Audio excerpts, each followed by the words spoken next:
Yo, Kippy Sky here. What's going on, YouTube? Welcome back to the channel, and welcome to our new friends at Bomaker. This is the Odine 4 Bluetooth soundbar from Bomaker that they sent out to us for review today. So with streaming being more popular than ever, people are staying home and watching their content right from their smart TVs and smart devices. A lot of people are going towards home theater but still don't want to build a huge home theater in their living room or bedroom or downstairs or whatever you have. Some people still really appeal to soundbars. So today Bomaker has sent out the Odine 4 that we're going to take out of the box here in just a second, go through some specs, and of course listen to it and see what we think. So let's go ahead and unbox it and see what's inside.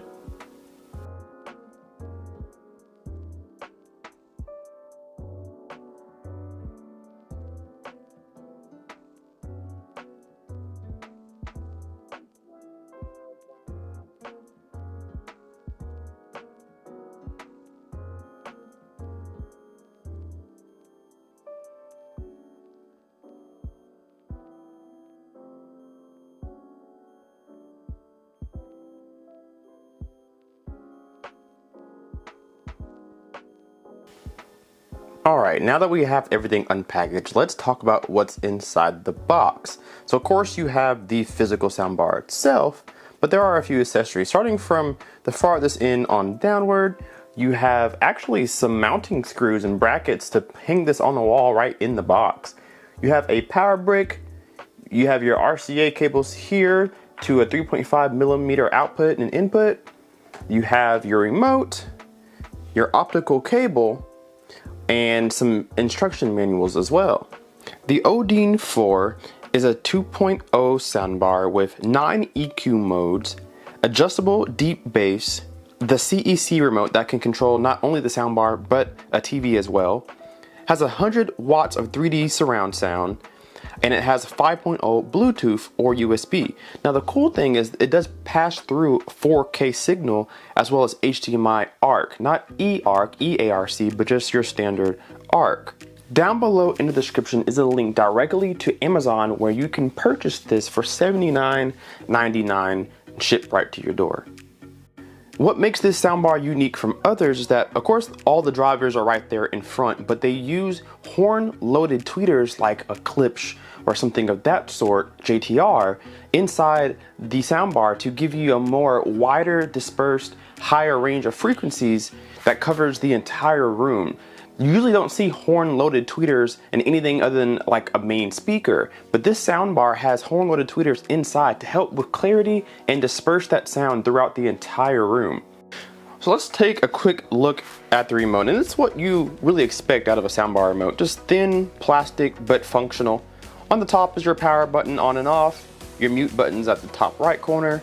You have your Bluetooth, HDMI, optical, auxiliary, and USB source buttons at the top.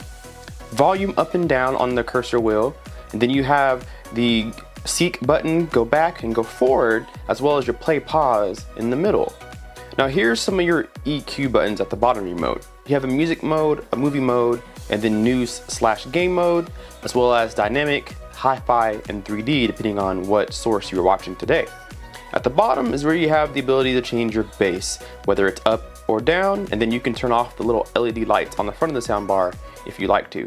Now, very interesting, you may have not noticed, but I kind of noticed it pretty quickly. You have your bass up and down, but you don't have a treble button. You don't have a way to turn your highs up or down. So I'm curious to see how this will play out. But let's go ahead and get it plugged up, see how it boots up, and then let's get some music going. So making connections to the soundbar is pretty easy. You have your power supply, your DC in there, your optical cable goes right next to it.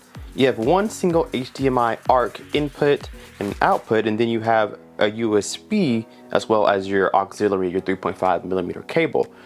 So we have the soundbar plugged in now, and you can see that we have a few buttons on the top. Now this is an interesting configuration. I've never seen a soundbar do this. So of course you have your power button, your Bluetooth button, and then volume up and down. So we'll turn on the soundbar and you're fired up to the last source that you were on when you turned it off. As you see, it says ARC. Now you may have noticed there's not a source button input at all. Well, this power button doubles as not just a power button, but your source input selector. So if I just press the power button, I can change different sources that I'm listening to now. So optical, back to ARC, auxiliary, and so on and so forth, Bluetooth there. So if I hold down the power button, then I can fire off the unit, and then if I just press the power button, we're back on right now. So that's kind of how it works. Let's plug this up to the television and let's listen to it. Alright, so we're actually going to pair this up with my Bluetooth on my phone. We're going to play just a few different sample tracks, and this will allow me to go through and play around with those different EQ modes during the song. I'll tell you what we heard, and then I'll tell you what I think about it. So I'm going to switch microphones to my stereo mic. Let's listen for a minute or two, and then we'll talk about it.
Wish I could say I was finally over you, but that's not the truth.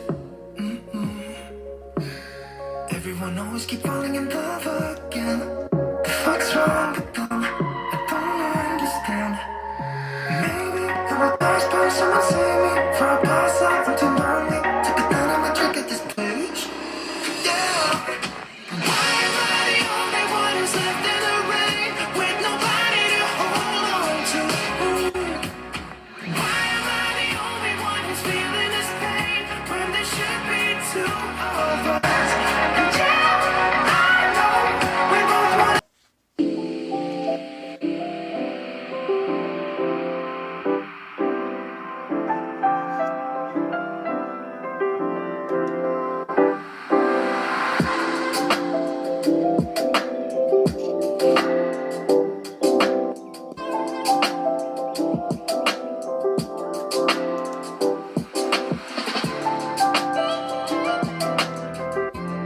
Alright, so there's a little sample of some music for you guys there with some vocals and some instrumentals and what have you.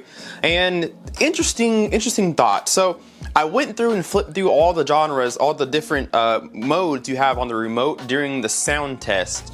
And here's what I found. Basically, all these presets, these EQs, are just different levels of bass and treble. So music mode gives you all the bass, maximizes the bass, but lowers the treble. Movie mode maximizes the bass and maximizes the treble.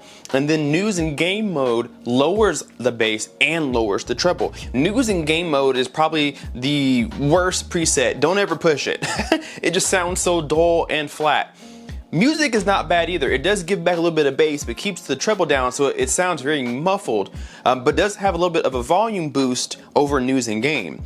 Movie mode, movie EQ is the best preset. Just leave it on that for everything. Listening to music, watching TV, watching movies. Movie is the best mode. It raises the overall volume of everything.